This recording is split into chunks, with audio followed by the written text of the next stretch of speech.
बिस्मिल्लाहिर्रहमानिर्रहीम अस्सलाम वालेकुम। आप देख रहे हैं MGH स्टूडियो अपने होस्ट मोहम्मद जमाल के साथ। सऊदी अरब के हवाले से एक निहायत इन्फॉर्मेटिव वीडियो लेकर आपकी खिदमत में हाज़िर हूँ। आज की इस वीडियो के अंदर हम आपको बताएंगे कि जो ताज़ा तरीन सूरत हाल सऊदी अरब की चल रही है, इसमें तमाम लोगों को तिबी मास्क या मेडिकल मास्क जिसको कहते हैं, उसकी ज़रूरत पड़ती है।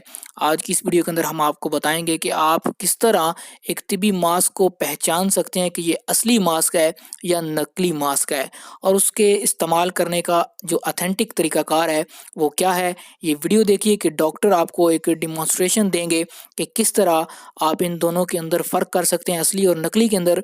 उसके अलावा आपको अच्छे तरीके से, बेहतरीन तरीके से मास्क पहनने का तरीका बताएंगे कि जिसकी मदद से आप मास्क पहनकर वबाई मर्ज़ से बच सकते हैं।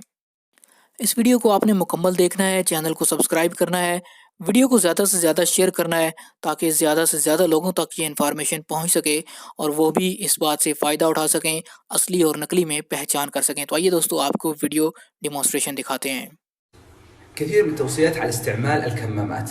الكمامات في نوعين، في كمامة ما هي طبية ممكن تكون لون أسود، ممكن تكون أي لون ثاني، وفي الكمامات الطبية.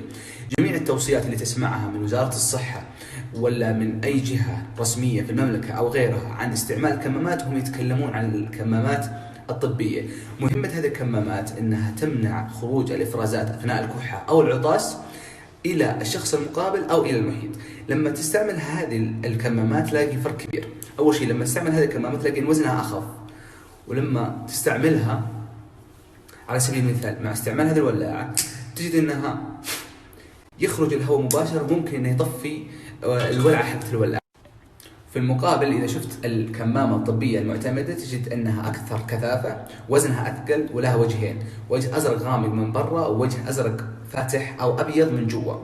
في الحبال اللي تمسك مع الإذن هذه تكون من الجهة، شو مزروعة من الجهة اللي تحطها على وجهك. طيب لما نحط الكمامة نحطها بهذه الطريقة وبعدين ننزلها على تحت، وفي سلك معدني فوق نقفل على الأنف من فوق بحيث إنه ما يكون في أي خروج الهواء من فوق.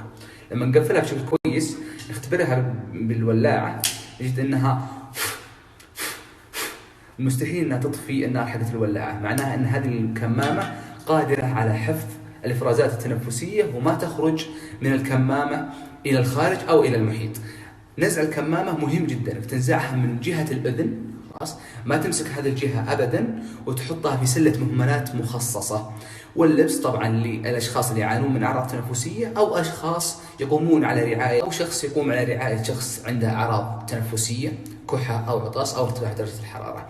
طبعا هذا النوع اللي بحبال دائرية هو المشهور والموجود في الصيدليات، في नोع आखर اللي هو موجود في المستشفيات وغالبا تكون بحبال مفتوح. कितना सादा सा तरीका है जिसकी मदद से आप असली और नकली फेस मास्क में फ़र्क महसूस कर सकते हैं। उम्मीद करता हूँ हमारी आज की वीडियो आपको पसंद आई होगी। अब ये आपका फ़र्ज़ बनता है कि इस वीडियो को ज़्यादा से ज़्यादा शेयर करके ज़्यादा से ज़्यादा लोगों तक पहुँचाएँ ताकि वो भी इस हवाले से बाखबर रह सकें। सऊदी अरब के हवाले से बाखबर रहने के लिए आप हमारे चैनल MGH स्टूडियो पर नए हैं, इसको सब्सक्राइब कीजिए, घंटी का बटन दबाइए ताकि हर नई आने वाली वीडियो का नोटिफिकेशन आप तक पहुँच सके।